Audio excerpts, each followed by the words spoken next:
Welcome to The Explainer. Today, we're going to tackle something that's at the very heart of all therapy, counseling theory. We're going to look at what it is, why it's so incredibly important, and maybe most importantly, how a counselor even begins to find the right one for them. So let's jump right in. To really get this, I want you to do a little thought experiment with me. Imagine you're the counselor. You're sitting in the chair and your very first session is about to begin. So, your client, let's call her Kim. She walks in, sits down, and starts telling you her story. And all this information just starts pouring out. Feelings, events, people, history. And with every single sentence, you have a million different choices to make. Do you guide her? Do you just sit back and listen? What are you even trying to accomplish here? How do you start to make sense of any of it? And that right there is the core challenge. Without some kind of organizing principle, you're just adrift in this huge ocean of data. The clock's ticking, the pressure is on, and every little thing you do or say could change the entire direction of the session. This is the exact problem that a good theory is designed to solve. Okay, so how do you navigate this completely uncharted territory? Well, the answer is both really profound and incredibly practical. What you need is a theory.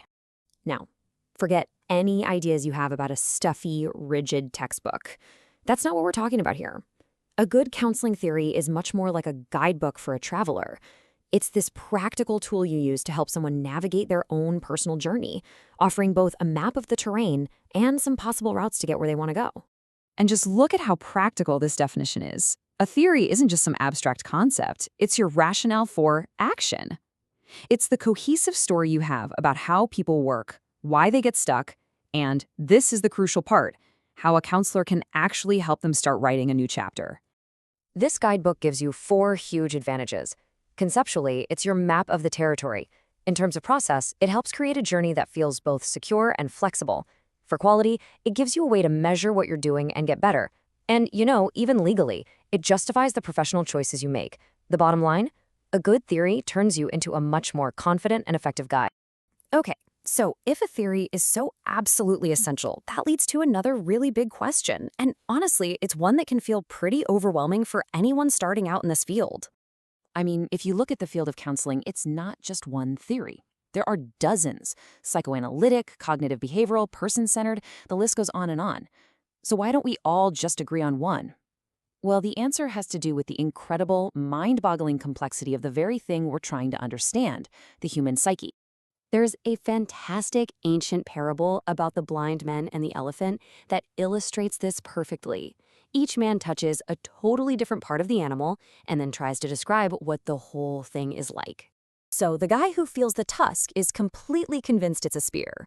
The one holding the tail thinks, oh, it's a rope. The one feeling the leg is absolutely certain it's a tree. Now here's the key part. Is any one of them wrong? Nope, not at all. Each of them is accurately describing their little piece of the truth. But they're all making the mistake of thinking their one piece is the whole puzzle. And that's the world of counseling theories in a nutshell. Each theory has grabbed onto a genuine piece of the truth about the human experience. Each one gives us a valuable way of looking at things, but not a single one, all by itself, can capture the entire, complex, beautiful reality of a person. So that leads us to a really pivotal question for any counselor. If every theory is just a partial truth, how in the world do you find the right one for you? For decades, researchers have been trying to figure this out, and the results are pretty clear. No single theory has ever emerged as being definitively better than all the others. So the answer to which one is the best? It's not about picking the most popular one or the one with the most studies. It's something else entirely. And here is the game-changing insight. You don't actually choose a theory off a shelf. You discover the one you already have. Your job is to find the established professional theory that best describes and articulates the personal one you've already been operating from your entire life.